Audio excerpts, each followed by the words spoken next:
السلام علیکم ورحمۃ اللہ وبرکاتہ۔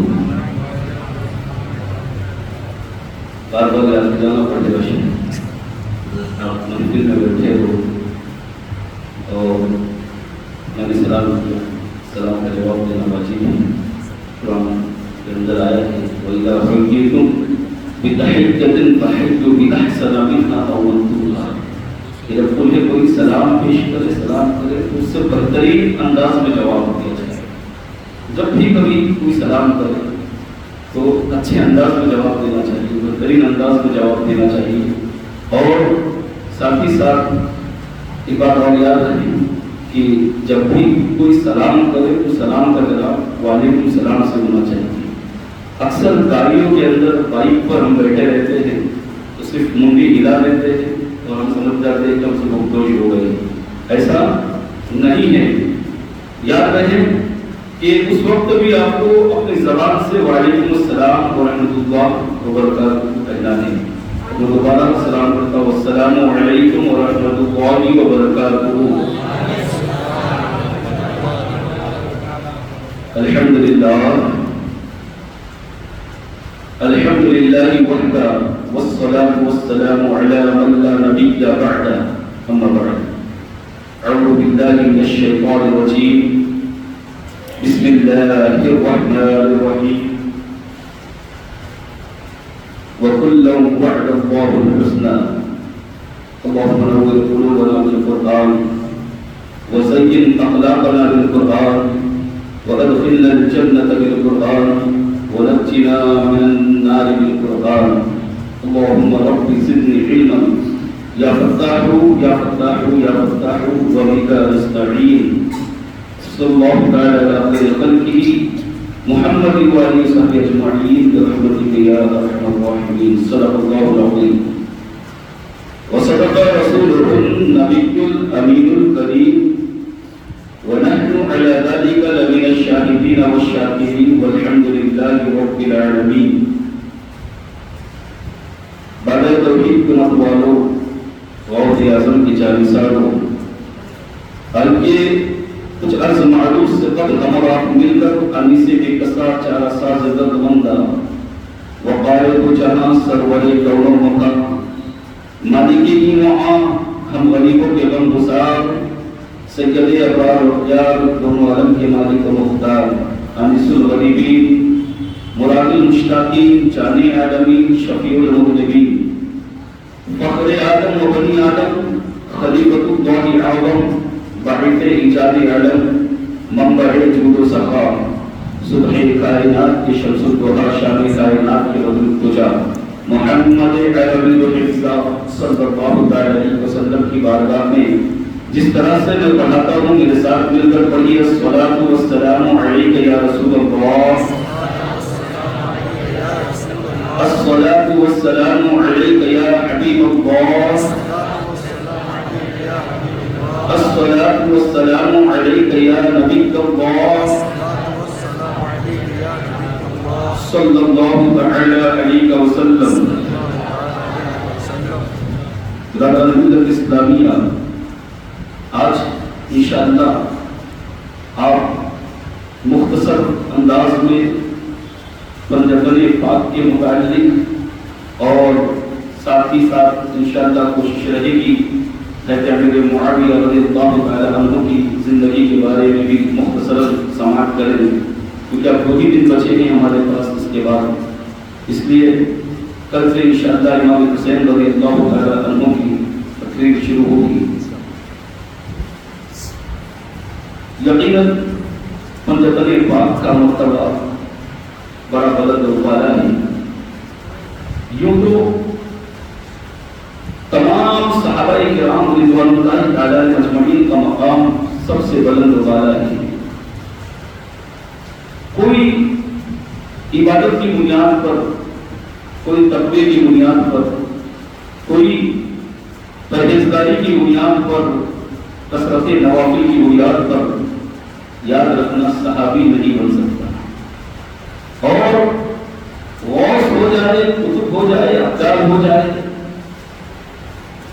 کوئی بھی اس صحابی کے مقام تک نہیں پہنچ سکتا میں نے کل جیسے آپ کو بتایا کہ کسی بھی جو ان کی آپس میں جو جنگ ہوئی تھی اس کے متعلق ہمیں لفظ کشائی کرنے کی یا اس کی وہ جنگ کی ہوئی تھی اس میں جانے کی ضرورت نہیں ہے، اس لیے کہ وہ جو کچھ بھی ہوا تھا ان کے درمیان وہ عمل کی بنیاد پر ہوا تھا، عمل تھے ان کے۔ اور یاد رکھنا کبھی کوئی صحابی عمل سے نہیں بنتا ہے، صحابی جو ہے عمل سے نہیں بنتا۔ کوئی سوچ رہے کہ آپ کس سے بنتا ہے؟ تو صحابی بننے کے لیے ایک ہی چیز تھی، وہ یہ کہ ایمان کی حالت میں اللہ کے رسول صلی اللہ علیہ وسلم کو دیکھنا اور ایمان کی حالت میں موت واقع ہونا، یہ صحابہ کی منزل تھی۔ یہ صحابہ اسے صحابہ کہتے ہیں برادران اسلامیہ۔ تو صحابی عمل سے نہیں بنتا، اور وہ جو کچھ بھی ہو ان کے درمیان وہ عمل تھا۔ تو ظاہر سی بات ہے جب عمل سے ہمیں صحابی بنتا ہی نہیں اور ہم کو اس لیے تعظیم کرنی ہے کہ وہ صحابی ہے، تو پھر ہم کے عمل پر کیوں جائیں، ہم کے عمل پر گفتگو کیوں کریں؟ تو مسلمانوں کبھی بھی صحابی کے عمل پر گفتگو نہیں ہونی چاہیے۔ انشاءاللہ میں آگے بتاؤں گا کہ کیوں اختلافات ہوئے تھے تھوڑی مختصر انداز میں، تاکہ آپ کا ذہن بھی صاف ہو جائے۔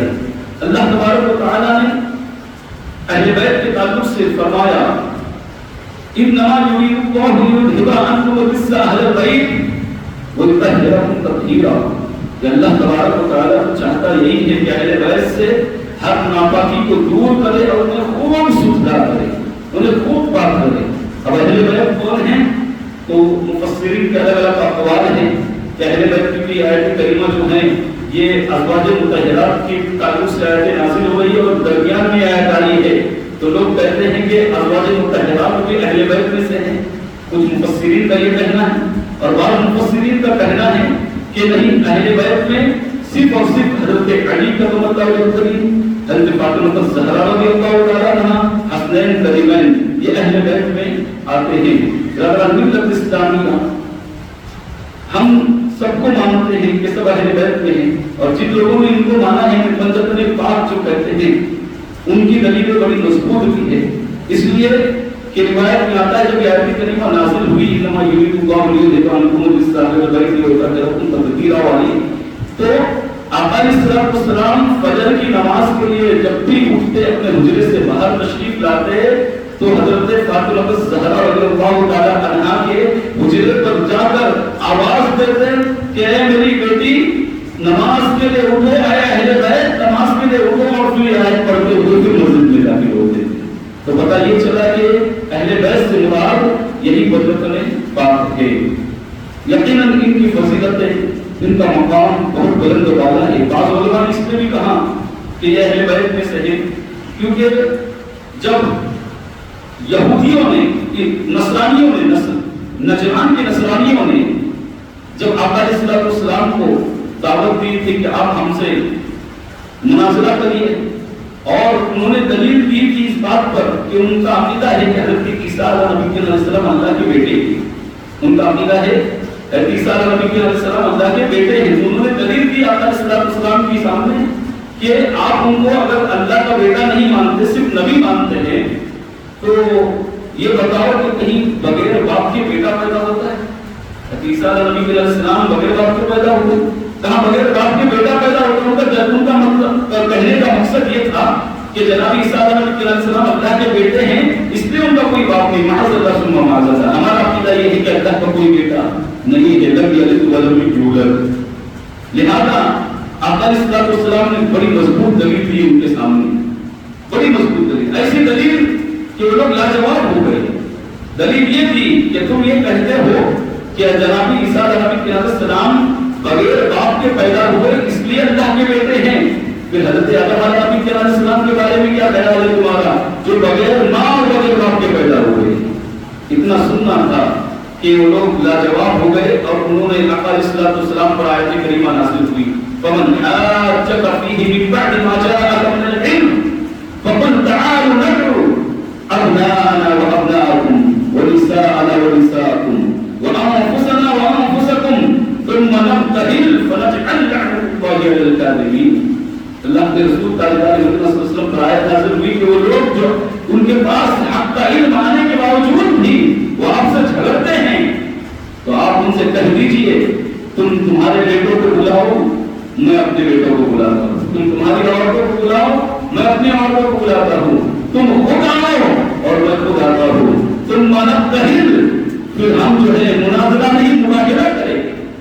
اب مناظرہ نہیں ہوگا, اب کیا ہوگا, مباہلہ ہوگا. فَنَجْعَلْ لَعْنَةَ اللَّهِ عَلَى الْكَاذِبِينَ, اور دیکھیں گے تم لوگ کے جھوٹوں پر کیسے اللہ کی لعنت برستی ہے. لہذا ملت اسلامیہ جب آقا علیہ السلام نے مباہلہ کی دعوت دی نا تو گھبرا گئے, کہا نہیں ابھی ہم کو ہمارے بڑے پادری سے جا کے مشورہ کرنا پڑے گا. اگر وہ مشورے میں کہتا ہے تو ٹھیک ہے. وہ گئے اپنے پادری کے پاس جس کا نام عبد المسیح بتایا جاتا ہے. اس کے پاس جانے کے بعد اس سے کہا کہ ایسی ایسی باتیں ہوئی ہیں ہمارے اور اللہ کے رسول صلی اللہ علیہ وسلم کے درمیان. تو اس نے کہا عبد المسیح نے کہ تم سچ میں جان چکے ہو, تمہیں بھی معلوم ہے کہ وہ نبی آخر الزمان ہے اور تم اپنی حد دھرمی کی بنیاد پر ان پر ایمان نہیں لاتے ہو, لہذا ان سے مباہلہ نہ کرو ورنہ تم تباہ و برباد ہو جاؤ گے. ہلاکت تمہارے قریب پہنچ چکی ہے, لہذا ہرگز ان سے مباہلہ نہ کیا جائے. ملت اسلامیہ اتنا سننا تھا کہ ان لوگوں کے رونگٹے کھڑے ہو گئے اور انکار کر بیٹھے, کہا اب ہم ان کے سامنے جانے کی جرات نہیں کر سکتے, آپ ہمارے ساتھ چلے اور آپ جو ہیں ان سے ان کو کسی طرح سے منا لے. اب وہ عبد المسیح کو ان نجران کے عیسائیوں کو لے کر آقا علیہ السلام کی بارگاہ میں آیا. پھر آقا علیہ السلام بھی مباہلے کے لیے نکل چکے تھے. آقا علیہ السلام کا حال یہ تھا کہ اللہ کے رسول صلی اللہ علیہ وسلم کی گود میں امام حسین تھے, سیدھے ہاتھ کی انگلی پکڑ کر امام حسن تھے رضی اللہ تعالیٰ عنہ, پیچھے حضرت فاطمہ الزہرا رضی اللہ تعالیٰ عنہ, حضرت علی کرم اللہ وجہہ کریم پیچھے تھے اور آقا علیہ السلام اس طرح سے شان کے ساتھ آگے آ رہے تھے. عبد المسیح جب میرے آقا کے قریب پہنچا نا, جیسے ہی ان چہروں کو دیکھا, ان پنجتن پاک کے مبارک چہرے پر نظر پڑی تو وہ کہنے پر مجبور ہو گیا. اس نے کہا اپنے لوگوں سے کہ تم ان حسین چہرے سے مباہلہ کرنے کے لیے آئے ہو, جانتے ہو اگر یہ اللہ سے مانگ لے اس وقت تو اللہ تبارک و تعالیٰ پہاڑ کے اپنی جگہ سے ہلا دے گا. لیکن ملت اسلامیہ تم ان سے مباہلہ کرنے کے لیے آئے ہو. اور پھر میرے آقا علیہ السلام کو جزیہ ادا کیا اور معافی مانگی اور واپس ہوئے. جب وہ واپس ہونے لگے تو اللہ کے رسول تاجدار مدینہ صلی اللہ علیہ وسلم نے ارشاد فرمایا کہ اگر نجران کے عیسائی مجھ سے مباہلہ کرتے تو ان قریب ہلاکت ان کے قریب پہنچ چکی تھی. وہ سارے کے سارے بندر اور سور کی شکل میں بن جاتے اور اسی پر بس نہیں بلکہ ایک سال کے اندر اندر جتنے عیسائی ہیں سب کے سب تباہ و برباد ہو جاتے. مگر ملت اسلامیہ یہ ہے میرے آقا علیہ السلام کی شان اور ملت پاک کی شان. کہا کہ یہ جو آقا علیہ السلام نے اپنے اہل بیت کو جو بلایا تھا, یہ 5 اشخاص کو بلایا, 4 اشخاص اور وہ 5 میں تھے. لہذا اس لیے بعض مفسرین کہتے ہیں, بعض علماء کہتے ہیں کہ اہل بیت سے مراد یہی ہے. اسی طرح اہل بیت کا مقام بہت بلند والا ہے. اہل بیت جو ہیں یہ میرے آقا علیہ السلام کے خاندان والے ہیں. اس سے بڑھ کر اور کیا چاہیے, اس سے بڑھ کر ان کے مقام اور رفعت کے لیے اور کیا چاہیے. لیکن پھر بھی ان کا حال یہ تھا کہ ان کی زندگی اگر آپ دیکھیں گے تو بڑی سادگی والی زندگی تھی. عظیم لوگ تھے, ایسے عظیم کہ عبد المسیح کہتا ہے کہ اگر اللہ سے یہ دعا کرے تو پہاڑ کی اپنی جگہ سے ہل جائے, سڑک جائے. لیکن حال یہ ہے کہ لوگوں کی زندگی ایسی سادگی کے ساتھ گزار رہے تھے. جانتے ہو ایک مرتبہ حسنین قریبین رضی اللہ تعالیٰ عنہ بیمار ہو گئے. بیمار ہوئے تو ان کی کسی شخص نے آ کر ان سے کہا, حضرت فاطمہ الزہرا رضی اللہ تعالیٰ عنہ سے, کہ آپ منت مانگیں یقیناً اللہ تبارک و تعالیٰ انہیں شفا عطا فرمائے گا. دیکھیے منت کیسے مانگی جاتی ہے. ہم بھی منت مانگتے ہیں لیکن ہمارے منت مانگنے کا طریقہ الگ ہے. پتہ نہیں کہاں کہاں سے لوگ ناجائز منت بھی مانگ لیتے ہیں. ایسی ایسی منتیں مانگتے ہیں ولیوں, اور ہم صرف منت اسے سمجھتے ہیں کہ ولیوں کے در پر جانا یہ منت ہے, چادر چڑھانا یہ منت ہے, ہم اسی کو منت سمجھتے ہیں. حقیقت میں یہ نظر عرفی کہلاتا ہے. یہ منتیں عرفی ہیں جو رواج پا گیا ہے, یہ حقیقی منت نہیں ہے. اگر کسی نے اس طرح کی منت مانگی اور اگر اس نے پوری نہ بھی کی تو گنہگار نہیں ہوگا. یاد رکھنا شریعت کا مسئلہ ہے, اگر کسی نے کسی ولی کے در کی منت مانگی اور اس نے کسی وجہ سے اس کو پوری نہ کر سکا تو ہمارے یہاں پر ہوتا ہی ہے کہ اگر بیمار ہو جائے بچے کی اگر منت کی اور بیمار ہو گیا یا کوئی تھوڑی بہت تکلیف آئی نا تو پھر فوراً گھر والے جو بوڑھی عورتیں ہوتی ہیں نا وہ فوراً کہنے لگ جاتی ہے کہ ارے وہ منت پوری نہیں کی تھی نا اس کی وجہ سے ایسا ہوا پہلے منت پھیر اس وجہ سے. تو یاد رکھو ایسا کچھ نہیں ہوتا. ایسا لگتا ہے کہ غوث اعظم اور اللہ والے بندوق لے کے کھڑے یا نہیں میری منت پوری نہیں کریں گے تو بس اب تمہارا بیڑا غرق ہو جائے گا.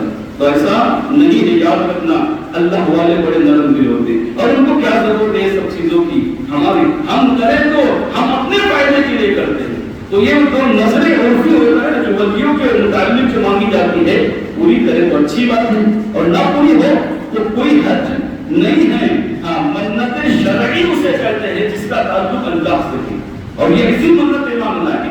منتیں جو مانگنے کا حکم ہے ایسی منت جو منت شرعی ہے جس کا تعلق اللہ سے ہے. مثال کے طور پر اگر میرا یہ کام ہو جائے تو میں اتنی رکعت نماز پڑھوں گا, میرا یہ کام ہو جائے تو میں روزے رکھوں گا, میرا کام ہو جائے تو میں صدقہ و خیرات کروں گا. اب اگر یہ صدقہ و خیرات کی جو منت مانگا ہے تو اب حکم یہ ہے شریعت کا کہ یہ غریب ہی کو دینا پڑے گا, امیر کو نہیں دے سکتے ہیں. رضا اسلامیہ تو منت جو ہے شرعی منت ہوتی ہے. روزے رکھنے کی منت آپ مانگ سکتے جس کا تعلق اللہ سے ہے.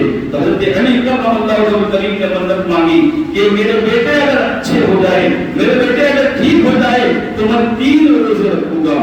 جیسے ہی حضرت علی کرم اللہ وجہ کریم نے منت مانگی ان کو دیکھ کر ان کی بیوی حضرت فاطمہ الزہرا رضی اللہ تعالی عنہا نے بھی منت مانگی کہ میں بھی 3 روزے رکھوں گی. اور پھر اس کے بعد ان کی قریب حضرت فضہ رضی اللہ تعالی عنہا انہوں نے بھی منت مانگی کہ میں 3 روزے رکھوں گی. اب حضرت حسنین کریم اللہ کے کرم سے شفا ہو گئی ان کو, لہذا اب روزے رکھنے کا وقت تھا. لیکن سادگی دیکھو, سادگی کا عالم یہ ہے کہ حضرت علی کرم اللہ وجہ کریم کے گھر میں نہ سحری کے لیے کچھ سامان ہے نہ افطار کے لیے کچھ موجود ہے. صرف پانی پی کر سحری تو کر لی لیکن اب افطار کے لیے کچھ بھی نہیں تھا. حضرت علی کرم اللہ وجہ کریم ایک یہودی کے گھر گئے اور قرضے کے طور پر کچھ جو کا آٹا لایا. آٹا لانے کے بعد حضرت فاطمہ الزہرا رضی اللہ تعالی عنہا کی بارگاہ میں پیش کیا. آپ نے اس کے 3 حصے کیے.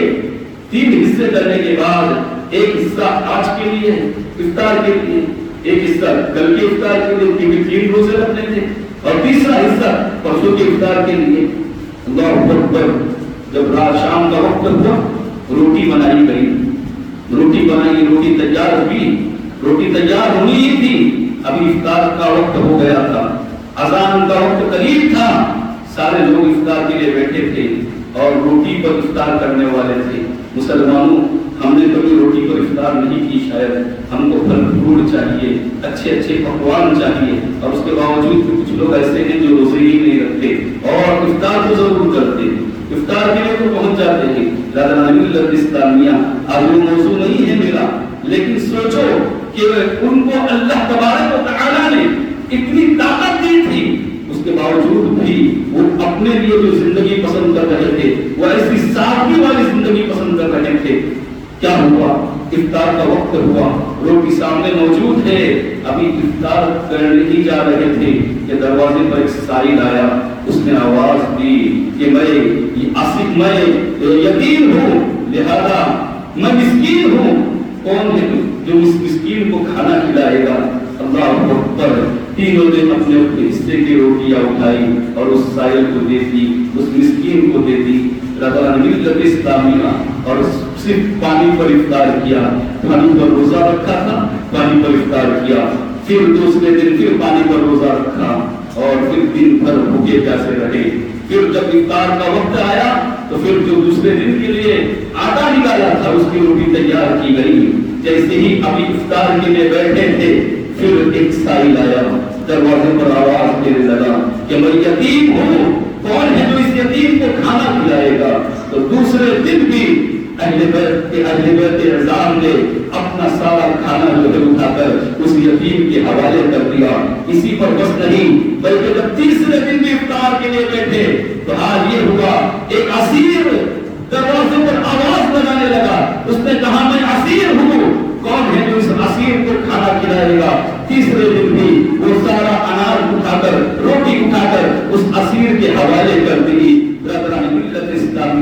تینوں دن صرف پانی پر آپ نے افطار کی. حضرت علی کرم اللہ وجہہ کریم نے بھی, حضرت فاطمہ الزہرا رضی اللہ تعالی عنہا نے بھی, اور حضرت فضا نے بھی, برادران ملت اسلامیہ تینوں دن اپنے اوپر دوسروں کو ترجیح دی. اللہ تبارک و تعالی کو ان کی یہ ادا اتنی پسند آئی کہ اللہ تبارک و تعالی نے قرآن میں آیت نازل فرمائی, وَيُطْعِمُونَ الطَّعَامَ عَلَىٰ حُبِّهِ وَيَتِيمًا وَمِسْكِينًا وَيَتِيمًا وَأَسِيرًا إِنَّمَا نُطْعِمُكُمْ لِوَجْهِ اللَّهِ لَا نُرِيدُ مِنكُمْ جَزَاءً وَلَا شُكُورًا. کہ وہ لوگ جو یتیم, مسکین, یتیم اور اسیر کو اللہ کے لیے کھانا کھلاتے ہیں اور ان کا مقصد یہ ہوتا ہے, ان کا منشا یہ ہوتا ہے کہ ہمیں اس کا کوئی بدلہ نہیں چاہیے اور نہ ہی ہم کو اس کا شکریہ چاہیے, بلکہ ہم جو کھلا رہے ہیں ہمارا مقصد یہ ہے کہ ہمارا رب ہم سے راضی ہو جائے.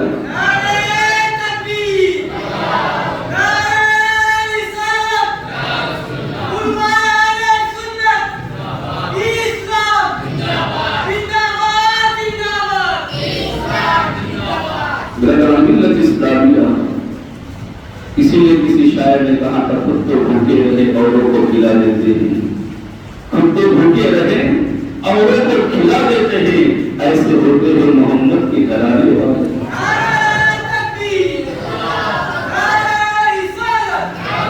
ایسے ہوتے ہیں محمد کے کرانے والے صلی اللہ علیہ وسلم. برادران ملت اسلامیہ, لیکن آج اپنی زندگی پر غور کریں, اپنی زندگی کے بارے میں سوچیں. ہم کتنے مفاد پرست ہو گئے تھے, ہر معاملے میں اپنی ذاتی خواہشات کو آگے رکھتے ہیں. کسی کا بھلا ہو نہ ہو, کسی کا فائدہ ہو یا نہ ہو, کسی کی اچھائی دیکھی نہیں جاتی, کسی کے تعلق سے اچھا سوچا نہیں جاتا. حال یہ ہے کوئی کامیاب ہو جائے تو حسد سے اس کے پیر کھینچنے لگ جاتے ہو, کوئی ترقی پر پہنچ جائے تو حال یہ ہے کہ اس کی تنزلی کے بارے میں سوچتے ہو کہ وہ کیسے اوپر سے نیچے آئے.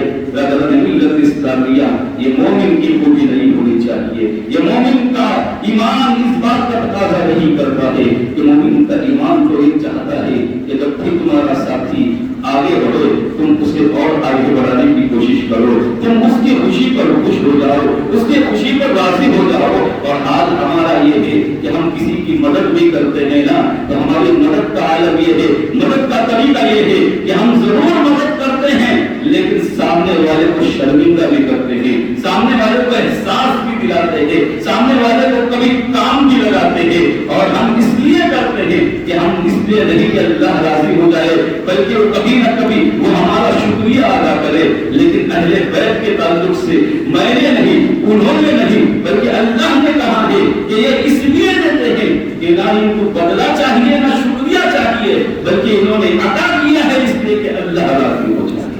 برادران ملت اسلامیہ, تو یاد رکھنا کسی کی مدد کرنا ہے نا, تو آپ علیہ السلام نے فرمایا کہ ایسے دو کہ سیدھے ہاتھ نے دیا ہے تو الٹے ہاتھ کو بھی خبر نہ ہو. ایسی مدد کرو, لوگوں کی مدد کرنی ہے تو, اور ایسا نہیں کہ کسی کی مدد کر کے پھر زندگی پر احسان جتلاتے رہو. کسی کو کوئی کام سکھا دیا کسی نے تو پھر بار بار بولے گے یہ تو میری وجہ سے وہ مجھ پایا ہے, میری وجہ سے ترقی کیا ہے, میں نے تو اس کو سکھایا تھا. برادران ملت اسلامیہ, ہرگز ایسا نہ سوچے, اس لیے کہ ترقی دینا, عزتیں دینا, یہ سب اللہ رب العزت کا, اللہ کے رب العزت کے دست قدرت میں ہے.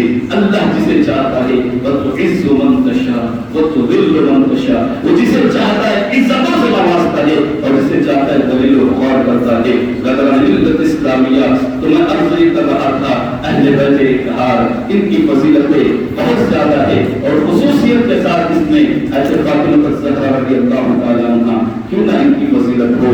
جو آقا علیہ السلام خود ان کے تعلق سے فرمایا کرتے تھے کہ الفاطمہ بضعۃ منی, فاطمہ تو میری جگر کا ٹکڑا ہے, فاطمہ میری جگر کا ٹکڑا ہے. میرا آقا جن کے لیے کہا کرتے تھے, آقا علیہ السلام ان کی اتنی تعظیم کیا کرتے تھے.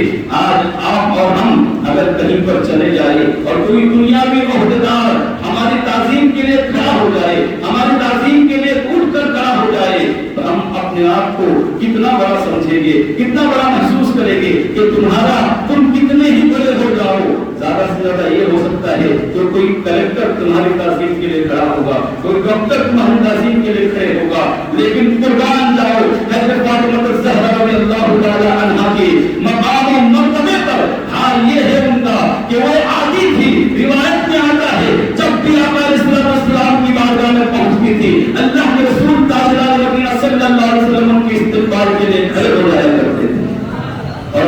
چادر بچھایا کرتے تھے.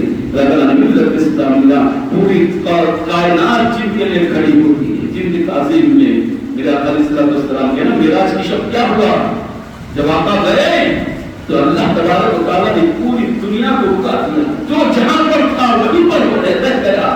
لہذا سب آقا کے لیے کھڑے ہیں انتظار میں کہ کب معراج سے واپس آ. اگر ملت اسلامیہ اور جانتے ہی یہ ہوا اس لیے بھی تھا کیونکہ آقا علیہ السلام جو ہے یہ جانے کائنات تھے, روحے کائنات تھے, اور جب جان ہی نہ رہی اس دنیا میں اور جان جب اس دنیا سے آگے چلی گئی تو اللہ تبارک و تعالیٰ نے سب کو رکا دیا, اور جب جان واپس آ گئی تو وہیں سے شروع ہو گئی. اللہ تعالیٰ نے ملت اسلامیہ تو آقا علیہ السلام کے لیے ساری دنیا کھڑی ہے, کائنات کھڑی ہے, اور حضرت فاطمہ الزہرا رضی اللہ تعالیٰ عنہا کا یہ مقام ہے کہ آقا ان کے لیے کھڑے ہوتے ہیں. اور کیوں نہ ہو, میرا آقا علیہ السلام ان سے بڑی محبت کیا کرتے تھے. حضرت فاطمہ الزہرا رضی اللہ تعالیٰ عنہا ان کے اوپر بہت سارے پیغامات آئے, بہت سارے. حضرت ابوبکر صدیق رضی اللہ تعالیٰ عنہ نے بھی پیغام لگایا, پیغام لکھا. حضرت عمر فاروق رضی اللہ تعالیٰ عنہ نے بھی لگایا, لیکن آقا علیہ السلام نے منع فرمایا کہ ہم مجھے اس کی اجازت نہیں دے.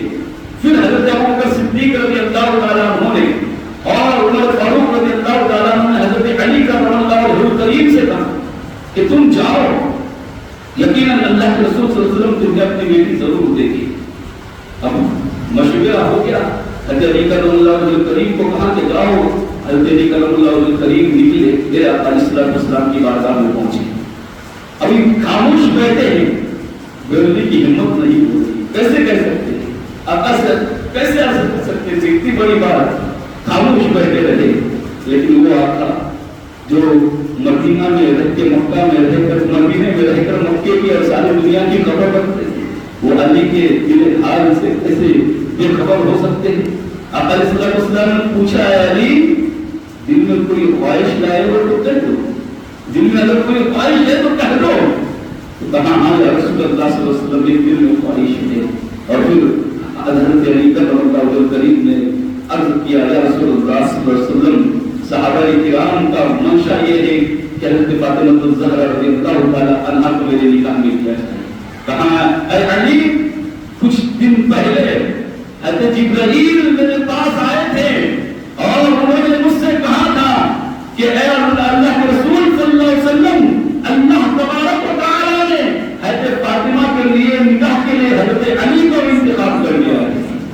تو پتہ یہ چلا کہ حضرت فاطمہ الزہرا رضی اللہ تعالیٰ عنہا کا جو نکاح ہوا حضرت علی سے, یہ اللہ کا انتخاب, اللہ نے ان دونوں کو چنا تھا, اللہ نے منتخب فرمایا. ذرا ملت اسلامیہ حضرت علی کرم اللہ وجہہ الکریم کا اس طرح سے حضرت فاطمہ الزہرا رضی اللہ تعالیٰ عنہا سے نکاح ہوا. 400 مسقال چاندی, 400 مسقال چاندی کے عوض میں آپ کا نکاح پڑھا دیا گیا. ملت اسلامیہ اس کے بعد آپ کی بڑی سادگی کے ساتھ زندگی گزاری. ایسی سادگی تھی کہ روایت میں آتا ہے خود اپنے ہاتھوں سے چکیاں پیستی تھی, ہاتھوں میں جو ہے کٹے پڑ رہے تھے. ہاں یہ تھا کہ آپ کے اوڑھنی پر کئی پیوند لگے ہوئے ہوتے تھے, اسی پر بس نہیں چکیاں پیستی تھی. اور حسنین کریمین کو جب جھولا دینے کی باری آتی تھی تو بیل سے جھولا دیا کرتی تھی, یعنی ایک وقت میں کئی کام کیا کرتی تھی. اگر ملت اسلامیہ قوم ہے کہتے سیدہ فاطمہ الزہرا رضی اللہ تعالیٰ عنہا میرے آقا علیہ السلام کی بیٹی ہیں. اگر وہ چاہتی تو اللہ تبارک و تعالیٰ جنت کے خزانے ان کے لیے دنیا میں بھیج دیتا, اور بھیجا ہے اللہ رب العزت نے.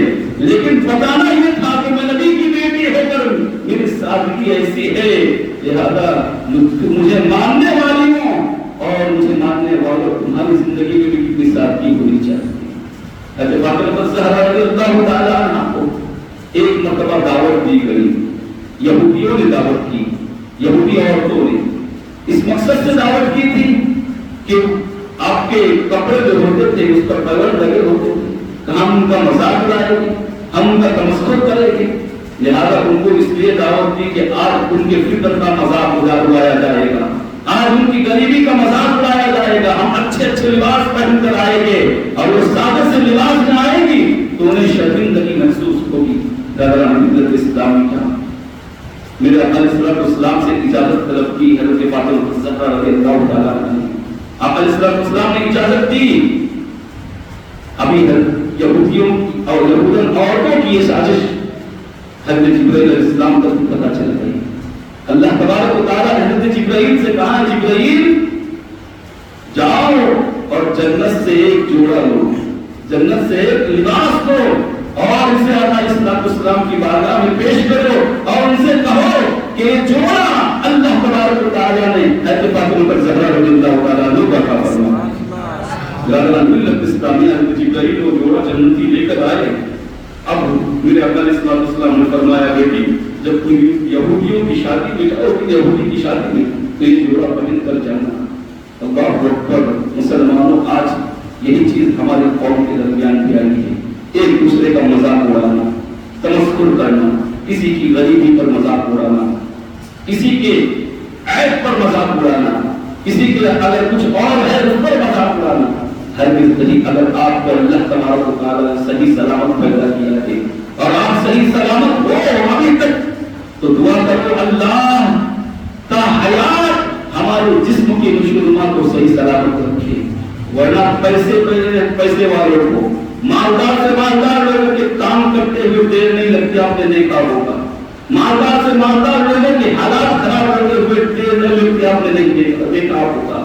ملت اسلامیہ اس لیے دوسروں کا مذاق اڑانے سے پہلے اپنے بارے میں سوچو کہ کہیں ایسا نہ ہو کہ ہم بھی اسی چیز کا شکار ہو جائیں. اور یہ حقیقت ہے, میں سچ کہتا ہوں, میں نے ایک شخص کو دیکھا ہے کہ جو ہے حق لانے کی ایکٹنگ کیا کرتا تھا. ایک دوسرا تھا, ایک آدمی, ایک شخص تھا جو حق لاتا تھا, دوران طالب علم کی بات ہے, تو اس کی ایکٹنگ کیا کرتا تھا. اللہ تبارک و تعالیٰ نے اسے اس بیماری میں مبتلا کیا اور آج تک وہ حق لا رہا ہے. یاد رکھو, اس لیے کبھی کوئی حق لاتا ہے تو ہم ہنستے ہیں اس کے سامنے اور اس کا مذاق اڑاتے ہیں اور بعد میں اس کی ایکٹنگ کرتے ہیں. کہیں ایسا نہ ہو کہ اس بیماری کا تم بھی شکار ہو جاؤ. اس لیے کسی کا مذاق نہ اڑاؤ. قرآن فرماتا ہے یا ایھا الذین آمنوا لا یسخر قوم من قوم عسى ان يكونوا خيرا منهم. اے ایمان والو, تم میں سے کوئی مرد دوسرے مرد کا مذاق نہ اڑائے. عسى ان يكونوا خيرا منهم, ہو سکتا ہے تم جس کا مذاق اڑا رہے ہو اللہ کے نزدیک تم سے بہتر ہو. عسى ان يكونوا خيرا منكم. آگے فرمایا ولا نساء بالنساء عسى ان يكون خيرا منهن. پہلے تو مطلقاً الفاظ میں کہا, آگے عورتوں پر تاکید کی کیونکہ یہ برائی جو ہے عورتوں میں زیادہ پائی جاتی ہے, اس لیے عورتوں کے ساتھ خاص کر کے بتا دیا ولا نساء بالنساء عسى ان يكون خيرا منهن, کہ نہ کوئی عورت دوسری عورتوں کا مذاق اڑائے. ہو سکتا ہے کہ تم جس کا مذاق اڑا رہے ہو اللہ تبارک و تعالیٰ کی بارگاہ میں تم سے زیادہ مقام اور مرتبہ اس عورت کا ہے. ملت اسلامیہ تو ہرگز کسی کا مذاق نہ اڑایا جائے. ایسے ایسے الفاظوں سے پکارتے ہیں. آگے فرمایا ولا تنابزوا بالالقاب. باپ نے نام کچھ اور کیا تھا اور آج نام اس کا کچھ اور ہے. حقیقی نام سے تو لوگ واقف ہی نہیں ہیں, لوگوں کو پتہ ہی نہیں ہے کہ اس کا حقیقی نام کیا ہے. ہم نے کچھ اور نام رکھا تھا اور اس کا نام کچھ اور ہو گیا ہے. ملت اسلامیہ قرآن فرماتا ہے ولا تنابزوا بالالقاب بئس الاسم الفسوق بعد الایمان. لہذا تم دوسروں کا نام بگاڑو گے. اللہ تبارک و تعالیٰ فرماتا ہے کہ کیا ہی گناہ ہے بئس الاسم الفسوق بعد الایمان, کہ ایمان لانے کے بعد فاسق کہلانا. یعنی تم دوسروں کا نام بگاڑو گے, اللہ نے تمہارا نام فاسق رکھ دیا ہے. ملت اسلامیہ تو اللہ ظالموں کو ہدایت نہیں دیتا. ملت اسلامیہ کو ہرگز نہ کسی کا مذاق اڑانا ہے اور نہ کسی کو برے نام سے پکارنا ہے, نہ الگ الگ نام سے. جو نام ہے اس کا بلکہ نام بھی دیا کرو تو اچھے نام دیا کرو, اچھے نام سے پکارا کرو. علیہ السلام نے فرمایا ناموں کا اثر اولاد کے اندر آتا ہے, شخصیت کے اندر آتا ہے, اس لیے اچھے ناموں سے پکارا کرو. اچھے نام ڈھونڈا کرو, صحابہ کرام کے نام پر نام رکھا کرو اور انبیاء کرام کے نام پر نام رکھا کرو. جو لیٹسٹ نام اور شارٹ کٹ والا نام جو ہے ایک ذہن میں ہمارے ابھی جو گردش کر رہا ہے اور یوٹیوب پر اور گوگل کے ذریعے ہم جو ہے پوچھتے ہیں اور اس کے ذریعے نام رکھتے ہیں, اس پر بہت ساری چیزیں جھوٹی ہیں, غلط ہے, جس کا معنی کچھ اور ہوتا ہے اور گوگل پر کچھ اور بتایا ہوا ہے اور ہم گوگل پر دیکھ کر نام رکھتے کرتے ہیں برادران ملت اسلامیہ، تو اچھے نام سے پکارو، اچھے نام رکھا کرو۔ میں بہرحال عرض یہ کر رہا تھا کہ حضرت فاطمہ الزہرا رضی اللہ تعالیٰ عنہا سے آقا علیہ السلام نے فرمایا اے فاطمہ آج جو ہے اس یہودی کی شادی میں جانا ہے نا تو یہ کپڑے پہن کے جانا، جو جنتی جوڑا پہن کے جانا، یہ حضرت جبرائیل علیہ السلام لے کر آئے تمہارے لیے۔ حضرت فاطمہ الزہرا رضی اللہ تعالیٰ عنہا جب جنتی عورتوں کی سردار نے جنتی جوڑا پہنا ایسے حسین انداز میں جب آپ ان عورتوں کی بیچ میں گئی نا تو ایسا لگتا تھا کہ اس لباس سے نور کی فواریں نکل رہی ہے، نور کے چمکارے نکل رہے ہیں اور سارا کمرہ بتائے نور بنا ہوا ہے۔ وہ عورتیں دیکھ کر حیران ہوئی کہ جس کا مذاق بنانے کے لیے، جس کا مذاق اڑانے کے لیے ہم نے بلایا تھا، آج اتنا حسین کپڑا کہاں سے لائی ہے؟ پوچھنے لگے اے اللہ کے رسول صلی اللہ علیہ وسلم کی بیٹی یہ بتاؤ کہ یہ کپڑا آپ کو کہاں سے آپ ملا ہے؟ یہ کپڑا آپ کو نے کہاں سے لایا؟ ایسا کپڑا آج تک ہماری آنکھوں میں نہ دیکھا، کسی مارکیٹ کے اندر موجود بھی نہیں ہے۔ یہ کپڑا کہاں سے ملا؟ کہاں میرے والد نے دیا ہے۔ کہاں والد کو کس نے دیا؟ کہاں والد کو حضرت جبرائیل نے دیا۔ کہاں انہوں نے کہاں سے لایا؟ کہاں انہوں نے جنت سے لایا؟ کہاں یقیناً یہ دنیاوی کپڑا نہیں ہو سکتا، یہ جنتی لباس ہے۔ اسی وقت ان ساری عورتوں نے کرنا پڑا نشہد ان لا الہ الا اللہ و نشہد ان محمد رسول اللہ۔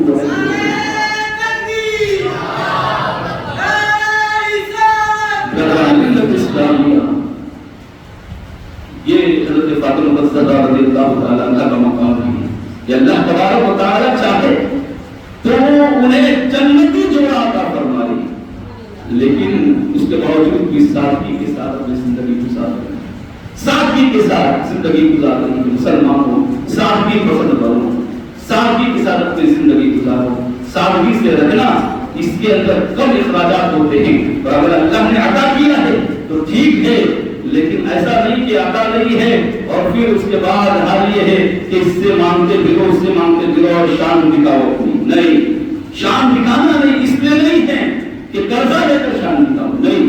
آج ہم شادیاں بھی کرتے ہیں تو کیا کرتے ہیں؟ ہمارا معاملہ یہی ہے کہ ہم قرضہ لیتے ہیں اور اپنی شان دکھاتے ہیں۔ اگر نہیں ہے آپ کے پاس تو آپ کے پاس جتنا دیا ہے اسی میں کرو۔ قرضہ لے کر اپنے آپ کو مشقت میں ڈال کر، تکلیف میں ڈال کر، اور پھر بعد میں حال یہ ہے کہ پھر منہ چھپاتے پھرو اور اس کا قرضہ بھی ادا نہ کرو، تو ایسی شان دکھانے کی ضرورت نہیں ہے۔ اسلام اس کی اجازت نہیں دیتا ہے۔ برادران ملت اسلامیہ، حضرت فاطمہ الزہرا رضی اللہ تعالیٰ عنہا چاہتی تو اللہ تبارک و تعالیٰ ہر روز جنت سے انہیں کھانا کھلانا، اور یہ ہوا ہے جب حضرت عثمان غنی رضی اللہ تعالیٰ عنہ نے میرے آقا علیہ السلام کی عظیم الشان دعوت فرمائی۔ جانتے ہو کیسی دعوت تھی؟ دعوت کا حال یہ تھا کہ آقا علیہ السلام کے ساتھ جتنے صحابہ تھے سب کو بلایا، کہاں آج ہمارے گھر آپ کی دعوت ہے۔ حضرت عثمان غنی رضی اللہ تعالیٰ عنہ جب میرے آقا علیہ السلام حضرت عثمان غنی کے گھر جانے لگے نا، جیسے ہی آگے بڑھے حضرت عثمان غنی پیچھے آئے۔ آقا علیہ السلام قدم ڈال رہے تھے، حضرت عثمان غنی گن رہے تھے، پھر قدم ڈالا، پھر گنا، پھر قدم ڈالا، گنا، یہاں تک کہ گنتے رہے۔ پھر جب گھر پہنچے نا تو سارے قدموں کو شمار کیا کہ 1 ہوئے، 2 ہوئے، 3 ہوئے۔ آقا علیہ السلام نے حضرت عثمان غنی رضی اللہ تعالیٰ عنہ سے پوچھا اے عثمان تم میرے قدم آج کیوں گن رہے ہو؟ سمجھ میں نہیں آ رہا معاملہ کیا ہے؟ تم جب سے میں نکلا ہوں میرے ہر قدم پر تمہارا شمار ہو رہا ہے، لہٰذا تم کیوں گن رہے ہو قدموں کو میرے؟ حضرت عثمان غنی رضی اللہ تعالیٰ عنہ نے کہا یا رسول اللہ صلی اللہ علیہ وسلم آج میں آپ کی دعوت شان سے کرنا چاہتا ہوں کہ آپ کے قدم جتنے آپ کے گھر سے لے کر میرے گھر تک پڑے ہیں، ہر قدم کے عوض میں ایک غلام کو آزاد کرنا چاہتا ہوں، ہر قدم کے عوض میں ایک غلام کو آزاد کرنا چاہتا ہوں۔ اور کیا کہ حضرت عثمان غنی رضی اللہ تعالیٰ عنہ نے بہترین کھانا کھلایا اور پھر جتنے قدم آقا علیہ السلام کے گنے تھے اتنے برابر گن کر غلام کو آزاد فرما دیا۔ برادران ملت اسلامیہ، غلام کو آزاد کرنا میرے آقا علیہ السلام کو بڑا پسند تھا۔ بات بڑی تفصیل میں جائے گی، صرف اس میں مختصر عرض کروں گا کہ آج وہ دور نہیں ہے کہ ہم غلام کو آزاد کر سکتے، کیونکہ غلامی کا دور ختم ہو گیا، غلام نہیں بنائے جاتے۔ لیکن ایک کام آپ ضرور کر سکتے ہو، وہ کام یہ ہے کہ کسی کی زندگی سیو کر دو، کسی کی زندگی کو کے اندر مدد ایسی کر دو کہ پھر اس کی محتاجگی ختم ہو جائے۔ علماء فرماتے ہیں کہ غلام آزاد کرنے کا ثواب اللہ کا فرمائے گا۔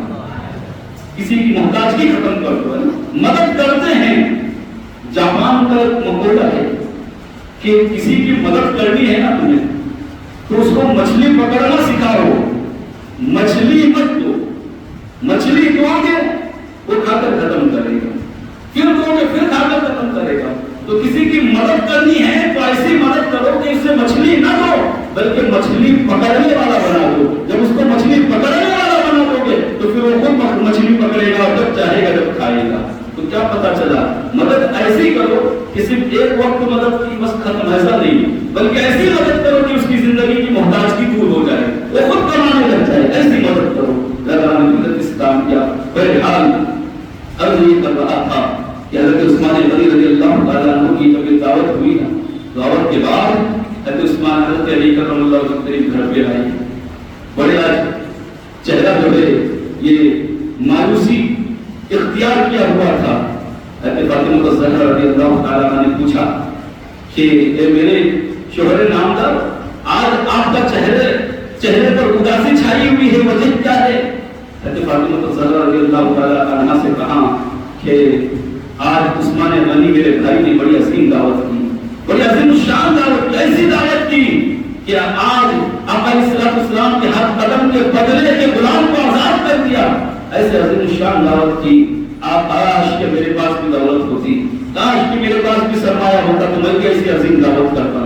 حضرت عثمان غنی رضی اللہ تعالیٰ عنہ جیسی حضرت فاطمہ الزہرا رضی اللہ تعالیٰ عنہ نے کہا اے علی گھبرانے کی ضرورت نہیں، جاؤ اور آقا علیہ السلام اور ان کے ساتھیوں کی دعوت کرو۔ کہا ہمارے گھر میں تو کچھ بھی نہیں ہے، کہا یقیناً کچھ نہیں ہے، لیکن اللہ انتظام کرنے والا ہے، اللہ دینے والا ہے۔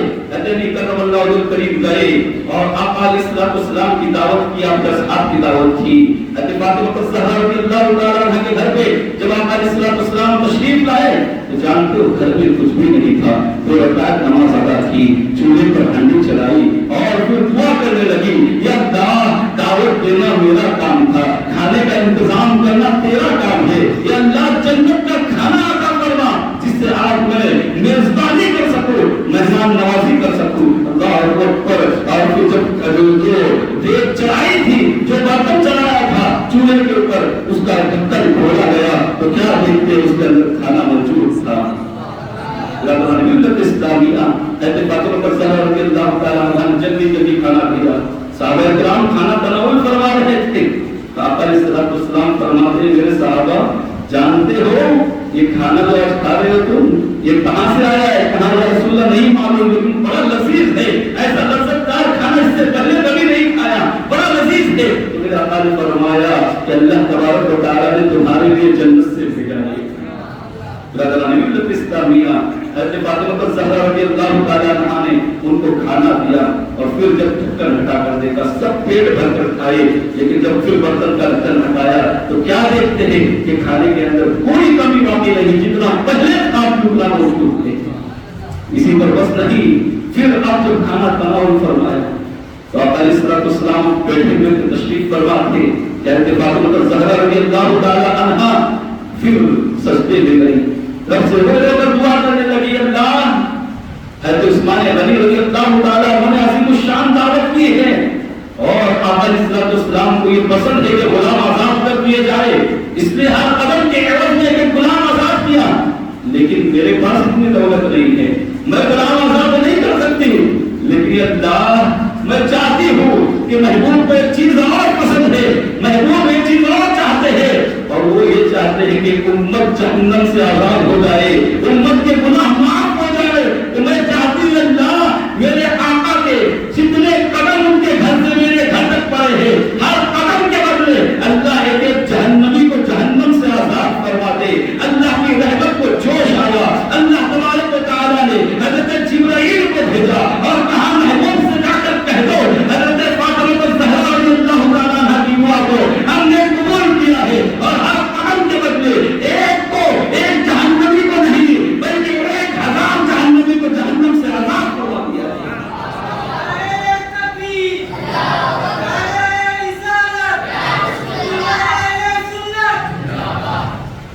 ملت اسلامیہ یہ ہے حضرت فاطمہ الزہرا رضی اللہ تعالیٰ عنہ کی مثال۔ آپ میرا علیہ السلام کی مثال کے صرف 6 ماہ بعد تک زندہ رہی اس دنیا کے اندر اور آپ